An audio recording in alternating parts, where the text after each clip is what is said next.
میں تو بولوں گا کہ آپ گنو اپنے گھر میں کتنے ممبرس ہیں. بچوں کو ایک مہینے کا اگر بچہ ہے تو اس کو بھی کاؤنٹ کرو, ایک دن کا بچہ ہے تو اس کو بھی کاؤنٹ کرو. کم سے کم ایک بچے کے ایک بندے کے حساب سے 10 روپیے یا 20 روپیے آپ کی سکت کے حساب سے آپ صبح صبح اس کو جو ہے خرچ کرو, اللہ کی راہ میں خرچ کرو.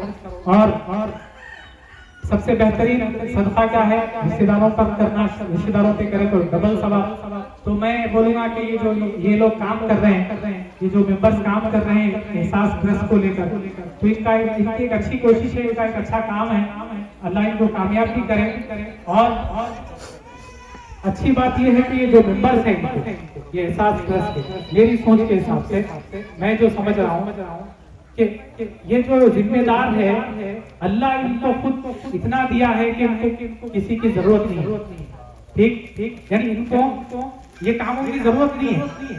یا پھر یوں بولوں کہ ہم یہ احساس ٹرسٹ کو اگر ہم پیسہ دیتے ہیں تو یقیناً ہم بھروسے سے دے سکتے ہیں. ہمارے کو یہ ڈر نہیں ہے کہ بھی لے کے پیسہ کھا لیں گے.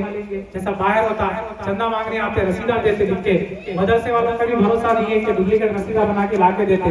ہمارے کو نہیں معلوم کہ وہ پیسہ مدرسے کو جا رہا نہیں جا رہا, انہوں بیچ میں کھا لے گی ڈپلیکیٹ رسیدہ بنا کے. تو یہاں پر جو حضرات ہے جو ممبر تھے اللہ ان سب کو پیسے والا بنایا, مالدار بنایا. تو ان کو ہم جو پیسے دیں گے اس کی ضرورت نہیں ہے, اس کی ضرورت نہیں ہے. اللہ ان کے دلوں میں ڈالا کہ لوگوں کی کچھ لوگوں کو سپورٹ کرے, لوگوں کی مدد کرے, یہ بہت بڑی بات ہے. تو ہمارے کو بھی چاہیے کہ ہم بھی ان کا حصہ بنے, کوشش کریں. آپ بھی کہ ہر دن جو ہو سکتا ہو ان کے لیے ایک الگ نکالیں. اور آپ کے دوسرے لوگ بھی ہوں گے آپ کے جان پہچان میں جو پہلے سے دیتے ہوں گے, ضرورت مند ہوں گے. تو میں یہ نہیں بول رہا ہوں کہ ان کو آپ کٹ کر دو, ان کو نہ کو دیو, ان کو دیو, نہیں, آپ ان کو بھی دیو. اگر آپ جو ہے ڈیلی کے آپ 100 روپے اگر نکالتے ہیں, 50 روپے اگر آپ نکالتے ہیں, میں بولوں گا 25 وہاں دیو, 25 یہاں دیو, 50 وہاں دیو, 50 یہاں دیو. آپ ان کو بھی کٹ نہیں کر سکتے. اور یہاں پر دینا زیادہ ثواب ہے, رشتے داری ہے. تو اور یہ ٹرسٹ کا مقصد یہ ہے کہ ہمارے اپنے خاندان کے رشتے داروں کو سپورٹ کیا جا سکے. تو کوشش کرے ان کو سپورٹ کرے, کیونکہ ایک اچھا کام ہے. یہ اکیلے بندے سے کام نہیں ہوتا, یہ ٹیم ورک ہے. مل کر کام کریں گے تو کچھ کام ہوگا. اللہ سے دعا ہے کہ اللہ تعالیٰ مجھے اور آپ تمام کو کہنے اور سننے سے زیادہ عمل کرنے کی توفیق عطا فرمائے. اللہ سے دعا کرتا ہوں کہ اللہ تعالیٰ ہمیں جو بیمار ہیں ان کو صحت عاجلہ اور صحت کاملہ عطا فرمائے. مولا ہمیں جو پریشان حال ہے ان کے پریشانیوں کو دور فرمائے. مولا ہمیں جو قرض دار ہے ان کے قرضوں کو ادا فرمائے. مولا ہمارے مرحومین کی مغفرت فرمائے. مولا مسلمانوں کی مغفرت فرمائے. مولا جو مسلمان گزر چکے ان کی مغفرت فرما, جو مسلمان زندہ ہے ان کی مغفرت فرما, جو مسلمان مولا قیامت تک پیدا ہوں گے ان کی مغفرت فرما. مولا ہمارے مرحومین کے ساتھ رحم کا, کرم کا, فضل کا, احسان کا, نرمی کا, محبت کا معاملہ فرما. مولا ہماری دعاؤں کو نبی کریم صلی اللہ علیہ وسلم کے صدقے طفیل میں قبول فرما. صلی اللہ تعالی علی خیر خلقہ محمد وعلی آلہ واصحابہ اجمعین والحمد للہ رب العالمین.